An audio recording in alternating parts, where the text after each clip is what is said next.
Hi guys, welcome to Kryptonics gaming. आज हम एक और बहुत ही बढ़िया बिल्ड आप लोगों के लेके आ गए हैं with Ryzen 7 9700X, the latest 9000 series and 4780 Ti super under the budget of 1.65 lakh. हम लोगों ने Ryzen 7 with 47 Ti सुपर का बिल्ड बना दिया विद 16GB VRAM। आ जाओ, पूरी स्पेसिफिकेशन देखेंगे, परफॉर्मेंस भी देखेंगे इसकी, बिकॉज ये पीसी है एडिटिंग एंड मेजरली गेमिंग की तरफ 2K में। आ जाओ। तो जैसे मैंने आपको बताया कि ये पीसी मेजरली फॉर गेमिंग है एंड थोड़ा बहुत इसमें एडिटिंग भी होगा, but that is why we went with the processor Ryzen 7 9700X with 8 cores and 16 threads, जहां पे आपकी गेमिंग तो सुपर हो ही जाएगी, साथ साथ आपको एडिटिंग में भी बहुत ही खतरनाक और बढ़िया तरीके से परफॉर्मेंस मिल जाएगी, जहां पे आपकी रेंडरिंग भी हो सकती है and then you can use the complete Adobe Suite easily as well. Next हमारा है ग्राफिक कार्ड। ग्राफिक कार्ड हमने यहाँ पे 4070 Ti सुपर यूज किया हुआ है with 16GB of VRAM। Yes, you are right भाई, 1.65 लाख के बजट में Ryzen 7 के साथ 4070 Ti सुपर, भाई ये कॉम्बो मतलब मेरे हिसाब से बहुत ही बढ़िया वैल्यू फॉर मनी ये पीसी बना है, जिसके अंदर हमारा without any bottlenecks we get everything as per compatibility without any issues. Now अब आप बोलोगे 4070 Ti सुपर क्यों यूज किया? भाई फर्स्ट, गेमिंग बहुत मेजर यूज केस है इनका, जिसके लिए इनको 2K गेमिंग करनी है। 2K गेमिंग के लिए 4070 Ti super is one of the best graphic card. VRAM का कोई इशू नहीं रहता, इसके अंदर 16GB VRAM है। हमने यहाँ पे गीगाबाइट का विंडफोर्स OC यूज किया है, triple fan version. The price is about 82,000 83,000 के आसपास। Price of 40,000 series have been increased. Anyway, let's move on, will move on to the motherboard. Motherboard हमने यहाँ पे फुल ATX गीगाबाइट का B650 gaming XAX V2 version use किया है। Full ATX है, 4 RAM slot आपको मिल जाएंगे, 2 NVMe स्लॉट आपको मिल जाएंगे, तो एक बड़े तरीके से आपको इन दोनों कॉम्बिनेशन को प्रॉपर्ली हैंडल कर सकता है फॉर गेमिंग। हाँ, अब आप बोलोगे एडिटिंग के लिए आपको स्ट्रॉन्ग मदरबोर्ड लेना चाहिए था। भाई देखो, इसके VRMs बेसिकली Ryzen 7 को बहुत अच्छे से संभाल सकते हैं। वैसे भी जो Ryzen की यार ये सीरीज है बहुत ही एफिशिएंट सीरीज है कि अगर ये पावर ड्रॉ कम करके आपको बहुत अच्छी परफॉर्मेंस देती है, तो उससे आपके मदरबोर्ड्स पे ज्यादा लोड भी नहीं पड़ता। हाँ, you need to get a good motherboard, ऐसा नहीं कि बिल्कुल ही लो एंड में चले जाओ, बट एक डिसेंट से अच्छा मदरबोर्ड लोगे, आपका सारा काम विदाउट एनी हैसल हो जाएगा। ठीक है, नेक्स्ट हम बात करते हैं हमारे पावर सप्लाई की। पावर सप्लाई हमने यहाँ पे 4070 Ti सुपर है, तो आप लोगों को पता है we choose 850 watt power supply. हमने यहाँ पे MSI का 850 GL यूज किया, 80+ gold, fully modular, ATX 3.1 fully modular है, तो कोई इशू भी नहीं आता। नेटिव 5 PCIe 5 केबल भी दी हुई है, तो वो भी बहुत अच्छा है इसके अंदर। प्राइस MSI का बहुत अच्छा है, 8690 में आपको you get these all things with 7 years of warranty as well. Plus MSI ने भाई इस टाइम पावर सप्लाई में बहुत अच्छा किया हुआ है, प्राइस भी अच्छा किया हुआ है, चीजें ही बहुत बढ़िया दे रहा है। तो अगर आपको इन्वेस्ट करना है पावर सप्लाई में, इसमें MSI is a really good option, specially in 1000 series 1000 what में। मतलब 10 years ऑफ वारंटी भी दे रखी है उन्होंने, और बहुत बढ़िया प्राइस पे। ठीक है, नेक्स्ट ईयर होगा हमारा स्टोरेज। हमने यहाँ पे WD का SN580 1TB यूज किया हुआ है, blue Gen 4 NVMe। Again same thing, gaming editing के लिए 1TB is good enough to start, you can increase later on. आपको अभी इन्वेस्ट करने की जरूरत यूजुअली नहीं होती, depends completely on your usage, but mostly लोग 1TB में स्टार्ट कर सकते हैं। रैम 32GB हमने यहाँ पे यूज किया, T-Force की Vulkan Z non RGB थी। यहाँ पे आपको लग रहा होगा कुछ चीज़ों में हमने बहुत प्राइस भी कम किया हुआ है। भाई आप ये देखो, उनका ना एक पर्टिकुलर बजट था कि यार मुझे 1.65 से ऊपर नहीं डालना बिल्कुल ही पैसा। ही एज अ सर्टेन, एक्चुअली 1.5 था, बट उन्होंने खींच के 1.65 कर दिया, तभी नॉन RGB रैम यूज करी, because we had to inculcate our 4070 Ti super, और उसके लिए 840 वॉट पावर सप्लाई भी चाहिए थी, and we need a 360 liquid cooler as well. अब लिक्विड कूलर की बात करते हैं, एंटेक का Symphony 360 हमने यहाँ पे यूज किया है। 360 cooler is important for Ryzen 7।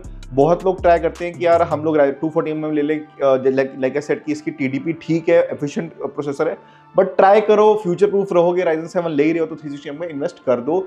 7,000 का अच्छा लिक्विड कूलर आपका 7,000 का लिक्विड कूलर आपका आ जाता है 360 mm का। कोई भी बढ़िया ब्रांड ले लो, कूलर मास्टर ले लो, Corsair ले लो, एंटेक ले लो, all are really good brands, you can go with it without any hassle, there won't be any issues. Next हमारा है कैबिनेट। हमने यहाँ पे MSI का 320R यूज किया है, 4 ARGB फैंस है इसके अंदर। Amazing cabinet, comes with a great air flow on, आगे से 3 एयर फ्लो हो जाता है, पीछे एक चला जाता है बाहर। बहुत एम्पल स्पेस है इसके अंदर, ऊपर 360 mm लगाने का cooler, and you can fit at least 50-80 आराम से इसके अंदर, कोई इशू नहीं आएगा। बहुत बढ़िया कैबिनेट है ये, एंड प्राइस का 5490। तो अगर आपको भी एक कैबिनेट चाहिए, do let us know, it's very good to be honest. And बाकी MSI का तो है, तो there is reliable option also. इसका परफॉर्मेंस हम लोग टेस्ट करेंगे।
सो भाई आपने बेंचमार्क्स इसके देख लिए हैं, हमने इसमें 4K में इसको टेस्ट किया हुआ है। ऑल्सो मैंने लास्ट एक वीडियो डाली थी 47 सुपर के साथ, जिसमें मैंने बोला था कि ये 4K में परफॉर्म कर सकता है, बट हमने उसके बेंचमार्क्स 2K में डाले हुए थे। इस बार मैंने आपको 4K मॉनिटर पे ही बेंचमार्क्स करके दिखाए हैं कि देखो Ryzen 7 के साथ 47 super can really game good on a 4K monitor as well. 4K में भी बहुत अच्छी परफॉर्मेंस दे सकता है, तो वो भी आपको दिख गई है। अब आपको भी ऐसा पीस चाहिए 4K 1.65 लाख में, आपको एक 4K proper 4K gaming piece चाहिए। Do let us know. Editing इसमें बहुत आराम से हो जाएगी। वेबसाइट पे जा सकते हो, स्टोर में आ सकते हो, हमको कॉन्टैक्ट कर सकते हो। आ जाओ यार, बढ़िया पीसी बनाएंगे। अगले बार मिलता हूँ नेक्स्ट पीसी के साथ।